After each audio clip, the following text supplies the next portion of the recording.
Benjamin Tallien. He's a serial entrepreneur, somebody who cannot rest, and the CEO of MoreThanDigital Austria.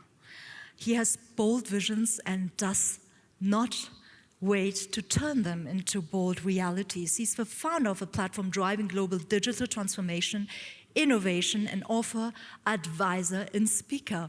Warm welcome, Ben, on stage. Ben. Thank you very much. Thank you. So let me just quickly build that stuff up so we can also get going. So after we had a lot of exercise for our mental health, let's get going with... Für den Drucker? Okay. Da ist er. So.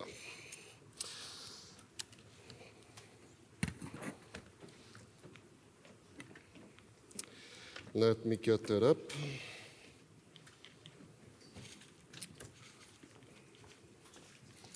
And it's clicking. We're up. I hope we get go. So, one of the first and most important information you need to know right away, I'm Ben. That's it. This is not working.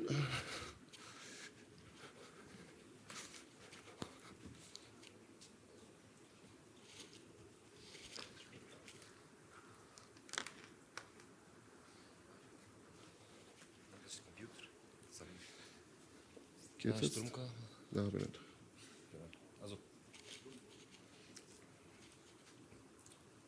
Probieren wir nochmal. Beim Testen hat es funktioniert. Ah, okay. Don't touch it. Perfect. So, I'm Ben. I'm actually here because they invited me to speak about SMEs, and that's a very big topic for me because over the last century, I've been invited to I don't know how many different conferences and governments. Actually, I advised 22, maybe even more, governments and ministries around the world. And mostly it was always around how can we actually help SMEs. That's why we had actually at a breakfast a very interesting discussion. That's the meaning is that most people think that most SMEs are not supported. But actually, I'm also 13 times founder, so I had my own share of building my SMEs and also fucking up. So I'm a serial killer, so take care. Maybe I kill your business, that might be also happening. But also most importantly, I was creating a lot of concepts for economic development. I was creating a lot of concepts on how to help SMEs at scale and help governments to actually help more SMEs. So that's why I'm speaking today here also about all the shared experiences, and I'm very voicing about that. That's why I'm publishing a lot. So you find a lot of all the policy work and all the policy recommendations online. But I guess one of the most disturbing numbers is not even that. I mean, everybody knows that. Who has seen this 50% number that digital transformation projects fail? I guess that has been one of the most cited things on LinkedIn. Raise your hand. Nobody has seen that, really? No. Actually, this number doesn't really matter. The biggest problem is what happens afterwards. So you have this exponential problem growth, what I call it. Because an SME always has this problem. It has limited resources, limited time. And if you do one tiny mistake at the beginning, it accumulates. So every bad decision over time accumulates, and it gets worse and worse and worse. And all these SMEs are struggling because of that, because you just have a limited time available for all of that.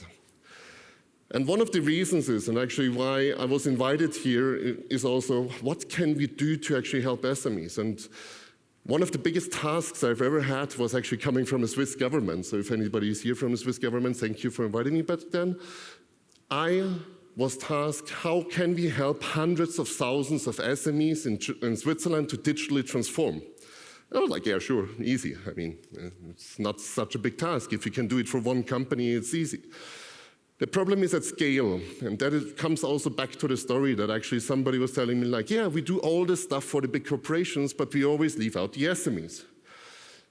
Comes back to a single point, because we don't know the pain of an SME, and it's prohibitively expensive and difficult to actually identify the problems of a company. And what you see here pretty much is nothing else than there are different dimensions in a business. You have different dimensions that matter to a business. Just imagine you're a manufacturing company. Let's say for manufacturing, maybe it's a lot of operations and processes. And for a consulting company, it's a lot of people work. So it's very subjective. It's depending on the stage you're in, how big you are, how many operations you have, which industry you're in. So it's very, very subjective. And it's very hard for a government to help hundreds of thousands of companies because you would need to have all of this information at the same time. So what are we doing? We're creating policies like an umbrella. Most governments I spoke to have governmental programs to support SMEs. And one of the biggest challenges is like we give everybody a little bit of medicine in the hope that this little bit of medicine is helping the SMEs. Because we're just spreading it out. We're just giving everybody a little bit, and we're just hoping like, yeah, it's maybe having a little impact. But the problem is if you don't know the real challenge, and if you cannot compare what is actually out there or what is the optimum, you cannot do public policy making because you're just actually treating everybody to the minimum that is almost becoming ineffective. And we are speaking about $1.2 trillion invested in direct economic development initiatives in the world. And that's just the official numbers from governments. We are not speaking of economic development on a regional level or a city level. So this number can be actually almost 5 times higher than this $1.2, $1.3 trillion per year invested into that. And literally, I can tell you, after advising 22 governments, we are wasting most of that money. Because yes, it's coming to the businesses, to some businesses in some ways, but we are not helping SMEs. So we can do better. At least I think so. And one of the talks points is also technology. Because we are in an age, I mean, AI is overhyped. We have then also a little panel. We're going to talk a lot about the AI implications and also blockchain implications and new technology implications, what is coming afterwards. But yeah, data helps us to do something, and that's amazing. Because what does data and what does technology do? It makes something scalable, and I love scalable stuff because I'm tired of working myself. That's why I want to do something scalable, right? So the machine should be doing it. And I guess this is the big difference. Large corporations can afford McKinsey. They can afford Boston Consulting Group. They pay millions to actually get analysis done, to actually identify, we have these 5 gaps in our company, we need to tackle that, here is a roadmap. For a small company, it's almost impossible to have like 5 or 10 people running around for almost a year in your company and just say like, oh yeah, there's maybe a gap here, there's maybe a gap there. That is simply not possible, but technology can make it possible. And I guess this is the biggest part what we can do. And that's actually also why I spent 7 years now on building something that is actually today not as simple. Because the challenge was, it needs to be comprehensive. Because every business is different, right? Every business is actually very, very different. It was 1,400 different dimensions we figured out. It took 3 years to actually figure out what can we measure, what is the health in a company. It's actually 1,400 dimensions we identified in the core of a company, so it's not even explaining everything. The second part is it should be easy, because no SME is actually going like, yeah, I want to have a riddle to solve, and I want to actually learn that for years until I can use it. So it should be easy. The second thing is also, or the third thing, it should be fast. SMEs don't have time, and most of the technology talk and most of the technology bullshit, sorry for the language here, but it's actually about wasting time. It's not adding value to the company. So it should be fast, and that's actually the nice thing about technology. And it should be secure, it should be neutral. And that's also a very big problem, because a lot of people learn that technology is always serving someone's purpose, or data is being used in a fraudulent way, let's put it this way. That's why it was always easier to do stuff as a government, but not as a company. And last but not least, it should be for free for all, right? Because technology is simple, technology is scalable. I can actually offer something for free if I do it right. But that's a challenge. Because if you cannot do that, I don't want to drain more resources from a company that is already almost dying because they don't know what's happening. So we need to give them help when they need it. So what we did is actually we created over the last 6 years with a total project time of almost 7 years. Yes, it took long. I'm not so smart, that's why it took longer. The first business diagnostics platform in the world. It can actually analyze a company in 1,400 different dimensions. It's very easy to handle. You literally just get your team on board. You invite your employees, you invite your managers, you invite your controllers, your accountants, and you pretty much give the system an insight into what is happening in your company. And it's less than 1.5 hours that it takes for an employee, maybe 20 minutes, to actually help the system understand your company. What is happening, your health in your company. And I guess the most revolutionary thing behind it is actually what's happening in behind. Because that's the power of technology, and that's why I loved it, is actually we can use all of this impact and all of these insights, and the machine can actually help us identify where are you, where are the others, in which range should you be doing something, what are the most important points, because who of you can actually analyze in your business 1,400 different dimensions? I mean, even 10 is difficult.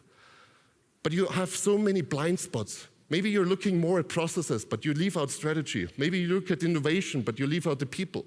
So there's always a trade-off in the human mind because we are very limited in what we can process. But a machine is not limited by that, right? So I can use actually the human limitation and augment it with machine. And we can give up to 130 pages of what is going on in my company, what is going on in my industry, and the machine can even learn what is the optimum strategy. Because if we have hundreds and thousands of companies participating, the machine can learn what is the optimum combination. Maybe for manufacturing, it's the processes that matter. So there is a bigger gap in processes. That is a major limitation to your growth. And I guess this is also, I need to cite actually one of my beta testers. It was actually in German, so it's badly translated. Well, it's a bit too awesome, but it's just simply awesome too. So that was actually a story of why we grouped together here with the Global SME Summit. Tomorrow you're also going to hear something that we are signing, because Insights will be launched today. You're actually the first ones that officially see it on the stage. So thank you. That's really an overview. Thank you so much. And actually, also, if anybody is interested, we are always looking for partners, business partners, we look for consultants. We work together with 15 different governments and ministries that actually want to implement it for their economic development purposes, economic development agencies. If you have any idea, you know where I am. Not on the stage anymore, but that comes afterwards. Any questions? Perfect, then I'm actually on time, I guess. I don't even know if the time is here. Oh no, the time is still green, perfect. So, thank you very much, and we are in the panel later.